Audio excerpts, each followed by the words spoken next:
Hi, my name is Lloyd. I'm from Property Wealth Investment. So let's welcome Shweta. I'm Shweta. I'm an accountant, a financial planner, and a mortgage broker. And we are situated here in Victoria in Mulgrave. So we work under the three separate businesses: Monash Tax Accounting Services and one for loans and financial planning. Let me start with tax time, because tax time is around the corner. So as a property investor, what is the most things they have to look before they lose the tax? Okay, so there are a number of things to consider when we're lodging our tax returns. So as a property investor, so ATO always has an eye out. There's a focus area for this year on rental property income. There's always data matching that takes place. So accordingly, if your record keeping is good, firstly, if your record keeping is good, you've got your depreciation schedules organized, you've got all your expenses and receipts organized, then it makes your tax time much easier. So you're well planned, well organized before tax time, and you can take advantage of that situation then and get the best outcome for your tax return. Yeah. So based on your experience in accounting, how many years you have experience in this field? So I have been an accountant now for more than around 30 years. Wow. Yes, I started when I was at uni. Yes, nice. Based on your 25 plus years of experience, what do you think when the tax time comes, what is the most things the property investor miss it to show that the tax benefit? For instance, if they haven't done a proper depreciation schedule with a quantity surveyor. So for instance, there are certain times when clients have bought a property, but the property was renovated. Yes. Or something, but they've got a depreciation schedule which is over the counter or just desktop. Correct. But it hasn't been done with the proper quantity surveyor. Yes. So you're missing out on non-cash deductible expenses. Yes. Just make a list of these expenses, even though like if you go into the Bunnings and put there some $20 of ring bill for the tenant. So that can be a tax benefit, correct? Absolutely. So proper record keeping, proper maintenance, like basically keeping track of all the relevant expenses that you can claim a deduction for. You keep your records. So electronic records are fine. You need to keep them for a minimum of 5 years. And you need to have them proper clear documents. Correct. So you can take photographs, you can use the software like Xero or HubDoc or something and or even just your Google Drive. Yes. For instance, you can, as long as you're taking proper pictures and saving them, that can work as your substantiation at the relevant time. No, that's a good information. So just a one trick here for the investor: when you go and buy something, straight away click the photo, take a photo and save it in your Google Drive. That's the easiest way to do it. Absolutely. All right. I have one client the other day, and he got 3 investment properties. And when I sit down with him, and he told me that he has negative gearing and he has to put some money from the pocket. By the time when I seen, he can get around $15,000 tax benefit end of the year. Okay, but he can't get that money instant because he has to wait end of the financial year. All right. So we know there is a tax variation you can do from the ATO, and you can get your tax while you working. Like if you're getting pay fortnight or weekly, the ATO will deduct the less tax and you will instant use it rather than end of the year. So can you please explain how this tax variation work and what is the pros and cons to doing it? So a lot of clients do have negative gearing. They may have other tax deductions that they are likely to claim. They may have been there may be a capital gains tax event, which might result in a huge loss. So they're expecting a big refund. Okay, if they've had a good income, they've paid sufficient PAYG withholding tax, so they're expecting a big refund. In such cases, there are some risks with doing it at year end, which can also be mitigated by the income tax withholding variation as you're discussing. So income tax withholding variation is just the adjustment of the amount that the tax you pay by the employer is reduced while you're working. Okay. So what that means is that you are retaining more of your cash. Okay. During the year, which allows you then, especially during a high interest environment, to allocate it, say, towards your offset account against your home loan, or you might even reinvest it.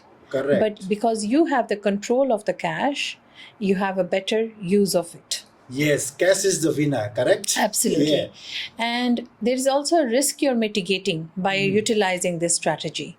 The risk is that if you leave everything to the year-end tax return and you're, say, expecting a 20,000 refund in one go, that can also create a flag to your file because that looks like an exceptional item in the ATO records.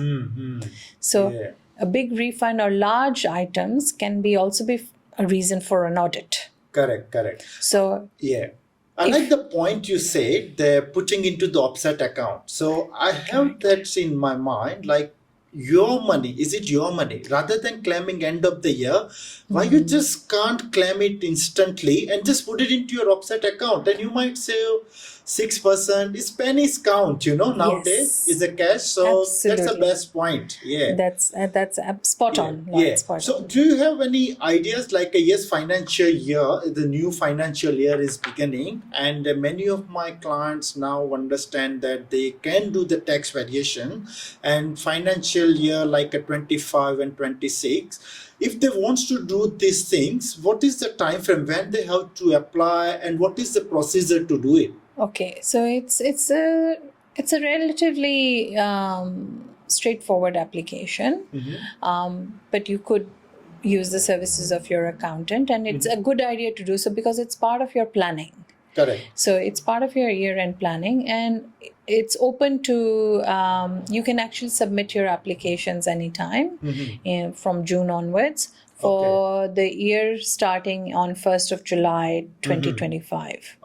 Okay, so from 1st of July 2025 for the period 1st of July 2025 to 30th of June 2026, you can put your application anytime from June onwards.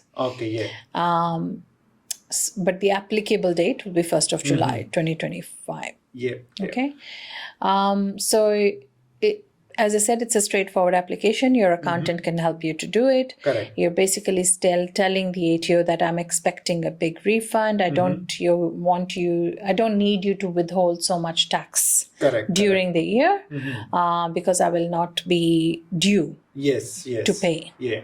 And I've seen many of my investor, and most of them is not doing it. So what is the reason behind it? It's like an accountant not showing them the way because they have to do some hard work and people don't want to pay extra for that. So there's multiple reasons, I think, for this. One is majority of the clients are not planning.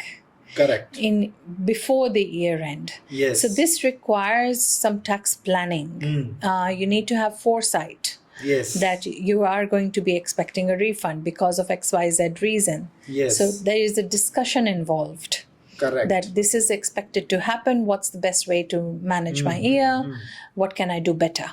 Correct, yeah, because you are the one, but for the accountant, they have many clients, Absolutely. So you have to do some part from your side and you just tell to your accountant, so the accountant will do it for you. For you. And correct. look, you're doing for more than 25 years, you do these things all day, every day. So I just want to suggest my client, if you're looking for this tax variation, contact to the Shweta and he will tell you how to do these things and what is the pros and cons, and whether it's like worth for money or not, because there is a fee. Definitely, if the accountant work for you, there is a fee involved, but based on your portfolios, the accountant and Shweta can tell you whether it's a good things to do it or not. Absolutely.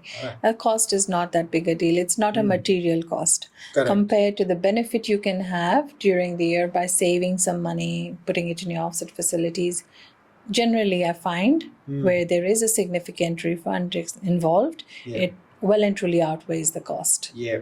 So I just want to tell to my investor, put your gates up and get ready for the next financial year for the more cash deduction for by doing the tax variation that can help you to balancing your portfolios and balancing your cash flow if you need it. Okay. Awesome. So just wants to understand about, because the tax playing the major part in investing in properties. Absolutely. And many of our client as an investor, they're paying lots of money on tax. So let's focus on property. Okay. What do you think? What is the best to have the established property or the brand new property? Can you just share a little bit your thoughts? Yes, there's pros and cons with both. With an established property, the advantage is that there is less of a headache to initially settle down, I guess, with the property. You got a property, obviously. Sorry, you can obviously have a property agent involved to help you with everything. But it's about the suburb, the working of everything in the property. So if it's not a very old property, you should be okay with less maintenance and basically having it ready to go. But the depreciation claim on an established property could be lower. Correct. So with a brand new property, there's also many advantages. Okay, so pros and cons with both. With the brand new property, you can have something that is providing you a higher depreciation, less maintenance issues because it's brand new. If you've bought it as a land and building package, you might be able to save a significant amount of stamp duty. Correct. It can be about 20,000 in any purchase. 20 to 50,000, anything between that. And that's cover actually interest during the construction easily. Yes. The the capital growth involved in a new property could be higher. Because depends on where you've bought it. Correct. And then that can dictate that issue. I just want to add on it, like when you buy in an established suburb, you can see all the infrastructure is all there, like a railway station, public transport, shopping center, hospital. But when you thinking to buy investment property in around the developing suburb, like an outskirt of the Melbourne, there are lots of developments going on. Like just give you example, in Melton area, the government spending $900 million to build the hospitals over there. Very nice. So in that area, like if you just get into the market now and just hold it for 5 or 7 years, you can see the more growth, because there is still lots of opportunities going on. And I agree that there are lots of land supplies there, but there is a pocket within the pocket you can see.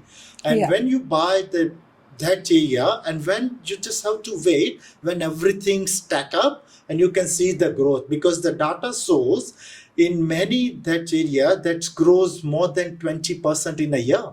Wow. Is all above the average of the capital cities. Awesome. And I just want to add a little bit about depreciation. All right. The depreciation with the brand new property, you can actually claim 100% from the first owner as a first owner. So, and that, let's say, just give you an example. If you are depreciating 10,000 a year and you're getting tax benefit, let's say 32%, that means you're not spending the $10,000 every year, but you're still getting your tax benefit every year. Absolutely. So it is another cash booster in your portfolios, correct? Yes. Yeah. So I always recommend, it's again based on the client's portfolios, like what they are looking for. And again, like my service as a property wealth investment, what we are focus is how much passive income they are looking for and what time frame they have, how many workings of life they have, how many working years they have. Absolutely. So based on that, we provide the strategies for them. There are lots of investment opportunities, especially we are talking about the real estate. So there are some high cash flow properties high areas like high capital growth properties. There are a commercial, residential. So you have to just see like what is the best for you, what Absolutely. is in it for you, you know, so that you Yes. can align with your long-term goal, you know. Yes. And also I want to add that like when you build, if you want to build the higher story, multi-level story, what is the main important? I think is the foundation. Yes. Correct? So if your foundation is strong, Good. Yes. you can actually go beyond like build. how many multi-stories. So you have to understand that where you want to go, Yeah. and then you buy the property. Because I seen many of my clients, they bought the first property just by getting some information from the weekend barbecues, you know, Yes. like families and friends. And be honest, like if you have a family friends and they're doing these things and they give you the genuine 100% advice, Yes. because they are very close and near and Absolutely. loved from you, you Yeah. know. And I'm not wrong, like I'm not saying that they are wrong, but my questions to my investor is like where you wants to go. Do you want to go where they are, or you want to go better than them? Yes. So you have to hire and contact with the people who or professional who actually went there, who owns multiple properties, and Yes. they knows how to do it. Just contact them and consult with them, and they will show you how to do it. Because Yeah. if you go in a wrong, in a first property, it's very hard, and you're wasting your time, you're wasting your money, and then you don't dare to get that step. Because old Yes. says that if you burn from the hot milk, you can't even dare to drink the buttermilk. Yes. Yes. So that's the thing. But let's move to the next question. Like as you mentioned, like as a PAYG, what is the tax planning they have to do? And because you see that as a PAYG, Yes. we are not talking about the self-employed, Yeah. but as a PAYG, what As are an employee, the as okay. what is the benefit of having an investment property? Yes. So anyone who is an employee, there are significant advantages of tax planning. So tax planning is looking at every person's situation independently. You're looking at what is happening in your financial life. And according to that, you're deciding annually what are the strategies I can implement before the end of the year. So well in advance. So this tax planning should technically takes place anything beyond February. February, March, April, you should be tax planning. Correct. Because at that time, and it takes time sometimes to implement strategies. So starting early is important. Correct. Why is it important is because when you plan your tax properly, you can implement strategies for that financial year. That will naturally bring you a better cash flow outcome, better tax outcome. Yes. Right? And the strategies that you're implementing are generally strategies that will benefit you over a short or medium or long-term period anyway. Correct. It's just a matter of working with timing majority of the times. And looking at where your portfolio is, building it accordingly. And it generally gives that extra uplift to a person's portfolio because they have been tax planning. Correct. Yeah. All right. Beautiful. That's good. Let's talk about the capital gain tax. Yes. Okay. So I just want to give you one example. One of my clients and major of my investors, when I am approaching them, they says one of their friend bought the property for $600,000 and they sell it for $800,000, and they says, oh, they make the $200,000 within a 2-3 years. So that one is just in their brain, you know, like they made $200,000 as example, bought it as a $600,000 and sell it for $800,000. What do you think? How much they can take home as a net profit? What are the implication of the tax and capital gain tax? What's that trigger? So capital gains tax is obviously a technical area, but in simple terms, basically, if you sell an asset within the year that you've bought it, so within the 12-month period, there is no concession or discounting, as we call it, or indexation. There's no discounting. So you will be paying tax according to your marginal tax rate on the entire amount of the capital gain. Yeah. So, for example, if your marginal tax rate is 25%, you will be paying 25% tax on a gain of, say, 100,000 entirely. But if you've held your assets for more than 1 year, then you have options that we can apply. Discounted method or indexation method, whichever works better, according to when the property was, the property details. And your accountant can then assist you to identify which method to use. But the point of this is that you have to be aware that the entire gain is not take-home pay. Correct. There is a portion which will be allocated to tax, but it's again, say you have it in a joint name. The property is owned in joint names, so it will apply according to each individual's tax rate.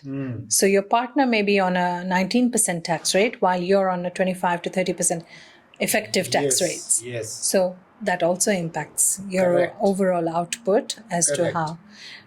Sometimes people have the asset in a different ratio. So 99% ownership is with one partner and 1% ownership with the other. Yes. So there is a few risks with that also to keep in mind to make sure that you are consistent. So the information with the SRO as well as what you're doing in tax are the same. So you need to make that decision upfront. Yes. Before you bought the property. Absolutely. Your lawyer needs to help you at that time to decide the ratio. Yes. And I think the conveyancer is the best person to tell them. So first of all, investor need to understand, okay, as a female applicant, she's earning around, let's say, 19% tax bracket, correct? And as a male applicant, the income is higher and he is like a 42% tax bracket. So is it advisable that you put the more ownership as a male applicant rather than the female applicant, because you get the more tax benefit. Yeah. Correct. If it is a negatively geared property, then definitely. Correct. Yeah. And also, I just want to put some shadows in it, like when they buy the investment property, how they figure it out and what are the things they have to keep in mind, like what ratio should be go if they're buying as a couple. As I said, that depends on each one individually. But according to your situation, so this is why planning and discussions are important. Advice is actually valuable. Yes. When you're making, I find, and I think we train our clients in that way, we discuss with them and say, for everyday matters, it's not a big deal. You come like normal, you go like normal. We discuss, we do historical, based on historical data, we're doing our lodgements, keeping up with compliance. But whenever you have something you're doing different, it is a good idea to get some advice prior to taking action. Correct. Because in that way, you are then well informed. Yes, agree. Yeah. You have taken the necessary advice, you're well informed, and you have set yourself up well. Correct. So let's go back when I discussed that, like when they take their advice from the friends and families from the weekend barbecues, they don't know this kind of things, so better when you buy the first property as an investment, make sure your foundation is good and well established, so it's easier for you to get the first, second and third properties. And like how you can afford it that way. Yes. All right. So I find a lot of times that people are able to buy up to 2 properties.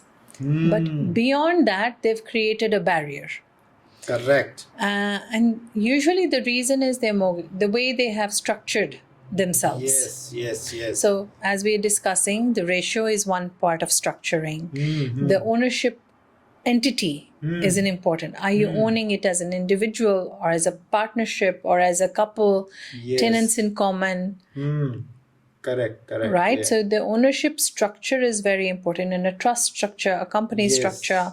Yes. So what structure are you using to own your asset? Correct. Yeah. I was looking onto the Australian Bureau Statistic data and I was shocked actually, because only 6% of people own more than 2 properties. Is that correct? Yes. So this is why I'm saying that a lot of people end up putting their own barriers because they reach a point where they cannot have any more serviceability.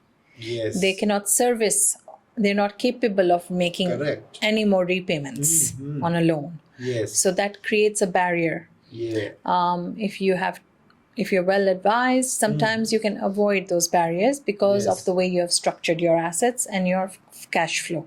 Correct. And you have all this knowledge because you are in this industry from 25 plus years. Yes. And as a business, you have your Monash tax, you have a Monash wealth, you Yes. have a Monash broking as well.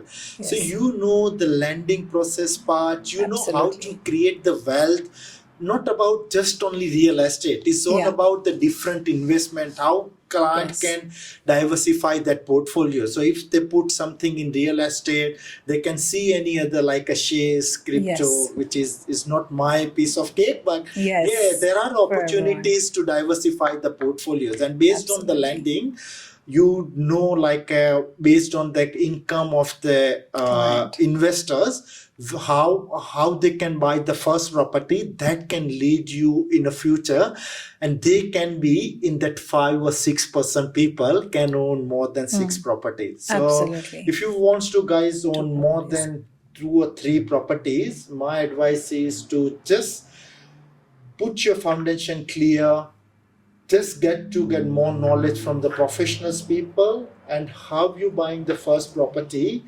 keeping in the mind that you can growing that portfolios, creative the passive income for your futures.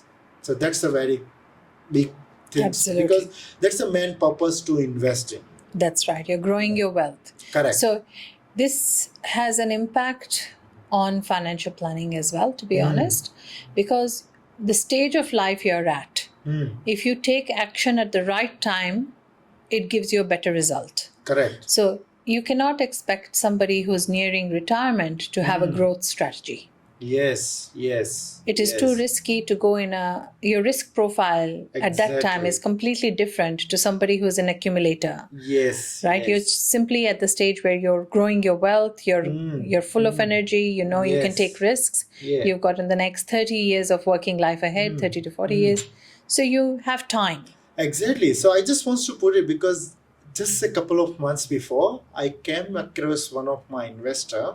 He's 65 years old, and he done very good job buying his working life. He had 6 properties, and he has a net 2.5 million worth of portfolios. Well done. The only thing is that portfolio generate around 3.5% income.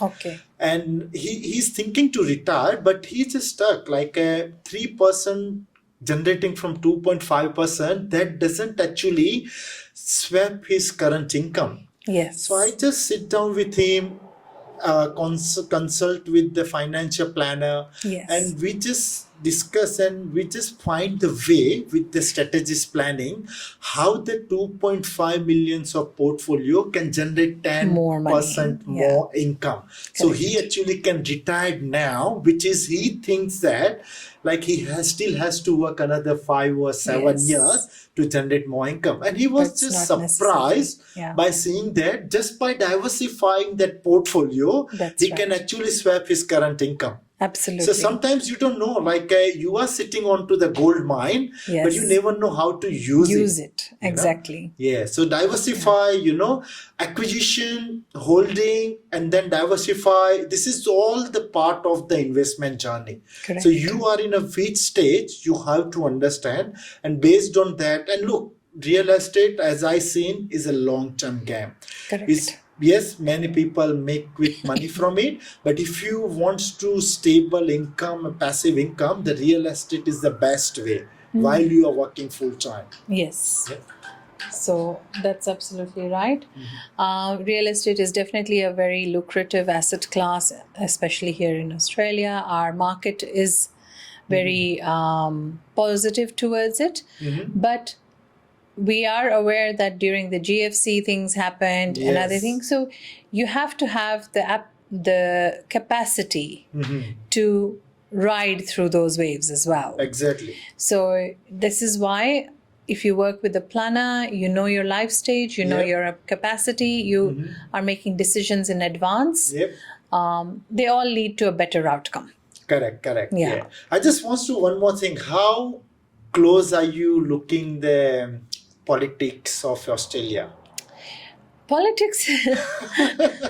Just reason I'm asking Yes. because now we got the new, like a The Labour repeated government, government. yes. What is the Labour's government plan for, and what is the benefit in as an investor? Because I hear that rumors, or I don't know is how fact is, but Labour is more way to removing the negative gearing from investment property. So how accurate Yeah. is, and So I would say one of the good things is we have more stability because labor is back. correct, yes. Okay, so not choosing one over the other, but the fact is labor is back. Yes. So for that, it has brought about a bit of stability because there has not been a change in government and we've had continuity, some sort of Correct. continuity. Yeah. In regards to negative gearing, this year, in this campaign, there was no talk about it. I see. From the Labour. There was no talk about negative gearing by Yes. Labour in this campaign. So it has not been part of this, as far as I know. That is, at least, it has not been part of this campaign. So I don't feel a threat to that law in any way. I think it's here to stay for the time being. Yep. Over the years that I've lived here in Australia, I've seen it come and go several times, that discussion. Ah, yes. So- yes. Correct. When it happens, we will think about it. Yeah. Until then, I think it is just Correct, talk. correct. Yeah. I know, yeah. Because look, as Australia is a migration country, and we see the data, there are lots of people's coming, and we have a housing shortage from Yes. the many years, and the Absolutely. Labour government pushing and actually trying to help to the more first home buyer to get into the market. And also I advise it like if you are a permanent resident, and whenever you like in a real estate, there is a one thing I just wants to tell to my client is don't wait to buy the real estate. yes, Buy when you're ready. All right. absolutely. There is no any certain time to enter into the market. Correct. Because there is always a good time to enter into the market somewhere in Australia. So Yes. just check your due diligence and make your plan accordingly. How that investment property can help you to generate the passive income. That's the Absolutely end goal. spot you know? on. You cannot time the market. Correct. Regardless of your asset class, trying to time the market is not a very good strategy. Exactly. You will find that simply taking action at the relevant time is more beneficial. And I've seen many people they says and they miss the boat, you know. Yes. Because I just watching this this afternoon. I went into the in Cranbourne. There is a high grove, and I went there in 2016. Okay. And the house and land package from the Porter Davies is not Yes. anymore here. Okay. But they are selling house and land package for $340,000 is 10 years back. And Okay. now that area is $1 million suburbs now. Yes. The properties are selling now is more than $800. So it's like a, you know, I was watching that like in that 2016, that property worth of $340,000, and now that property is worth of maybe Almost $750,000 or $1 million. $800,000. Yes. But today, we all know that today's that 700 or 800,000 property can be worth 1.4, 1.5 Yes. million after 10 years. Absolutely. You know, so is a market is now. Yes. The money you start making is when you enter. When you not enter. by just waiting outside. Not thinking about it or sleeping exactly. on it. Yeah. Yeah. Absolutely. So Taking never, action. Yeah, you never know how to swim unless you just jump into the water. Correct. Yeah. By reading a book, you can't actually cook the food. Absolutely. So that brings me to another point, which I find that many times people haven't thought about. So you mentioned being ready. Yes. Yeah. Yes. Now, you may find that people have saved $20,000, $50,000, $100,000, but they feel they're not ready. So I feel that if people keep, say, their peace of mind money, what they call, Yes. So your peace of mind money and my peace of mind money can be completely different. Correct. I could be happy with 20,000 sitting in my bank account, and I know as long as I have 20,000 rolling in and out every month, I'm comfortable. Yes. Anything over and above that, I'm happy to allocate it towards growth. Correct. While someone else might have 100,000 of peace of mind money. And anything above 100,000 is what they're happy to allocate. Correct. So as long as you have funds over and above your peace of mind money, you can think about investments at this straight away. Correct. So this can also be true if you're looking for other opportunities like your self-managed super fund, your superannuation. Superannuation is also your money. Correct. It is money that is allocated a purpose. It is it is there to provide funds for you in retirement. Correct. Yeah. But it is your funds. Exactly. Is it your money? Yes. Yeah. You've just allocated it to a trustee to manage it for you until you're ready to utilize it. Withdraw it. In a certain age when his retirement times come. Exactly. Yeah. So many people find that they have sufficient super, and they can use that to also diversify their portfolio into direct property. Correct. But I will say, other than direct property, if they have other investment, you can do them in majority of the more modern superannuation funds. It allows you to do almost all sorts of investments. However, for each individual, it needs to be their own decision and looked at independently to see what's suitable for each. Correct. Yeah. Major aspect. Before we go to that SMSF part, I just like your conversation before you just said is a peace of mind money. Correct? Yes. So I know is a peace of mind money is very comfort zone for the people if they desire, like let's say for you is $20,000 rolling every month in your bank. That's just they feel like a safety, and definitely if you have a families and as a migrant, you need to have it. You might have some commitment overseas to your parents, so you have to have some emergency fund. Absolutely. So that's why as a property wealth investment, when my clients come and they says I want to buy investment property, I never talk the properties in the first place. Yes. All right. I want to understand them, like why all these things they are doing, and also I want to tell them, send me your 3 months of bank statement, sit down with me, tell me what is your income exactly after the tax, before the tax, and what are the another source of the income you have. Correct. And what is your outgoing, even though how many times you are going out in a restaurant, and also what are your overseas commitment, what is your next 5 years holidays plan. Correct. Where you want to spend, and then I need to understand their actual cash flow.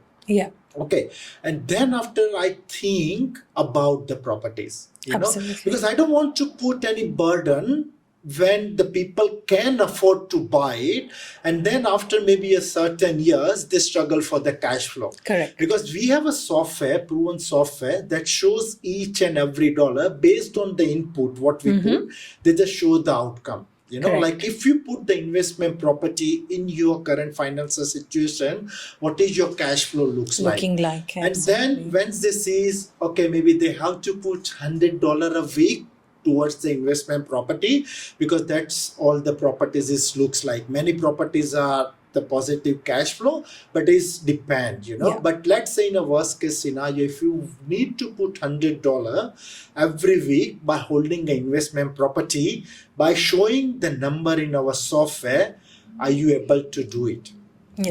So once this is yes, then we just go ahead for the properties. And most of the people, as I mentioned you earlier, taking decision from the weekend barbecue, they don't know like what they are spending and what they are. Even though my investor, when I shows them the cash flow, they said we never thought about this thing. And they just spend the money as this is in their account, Correct. Like having the investment property and building that portfolios, it's not easy. Yes. as it seems.